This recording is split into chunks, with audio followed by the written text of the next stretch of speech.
Hello বন্ধুরা, welcome back to Priyanka ব্লগে স্বাগত। আর এটা মিনি ব্লগ, যেহেতু এই যে মেয়ে গন্ডি দিচ্ছে, মেয়ের মানত বললাম, মেয়ের মানত মায়ের সাথে গন্ডি দিচ্ছে। মা যেহেতু মানত করেছিল আর ওদের সেই মায়ের হয়েছিল, সেই জন্যে আমার ছোটো মেয়েও গন্ডি দিচ্ছে। সে আগিয়ে চলে গেছে ওদের ছেড়ে। আর ও তো গন্ডি দেওয়ার জন্য এতটাই উৎসুক যে মানে কিভাবে গন্ডি দেবো, কী করে গন্ডি দেবো, বারবার খালি জিজ্ঞেস করছিল। আর জিজ্ঞেস করে সবাই দেখছে যেভাবে গন্ডি দিয়েছে সেভাবেই ও গন্ডি দেওয়ার জন্য চেষ্টা করছে, গন্ডি দিয়েছে।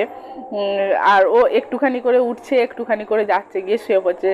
মানে বেশিক্ষণ মানে করে না, ওই যে দেখতেই পাচ্ছেন ভিডিও, মানে তাড়াতাড়ি করছে। আর এখানে গন্ডি দেওয়া হয়ে গেছে, যেহেতু আমি যেতে পারিনি, বোনপোর হাতে পাঠিয়েছিলাম। বোনপো যেটুখানি পেরেছে সেটুখানি তুলেছে।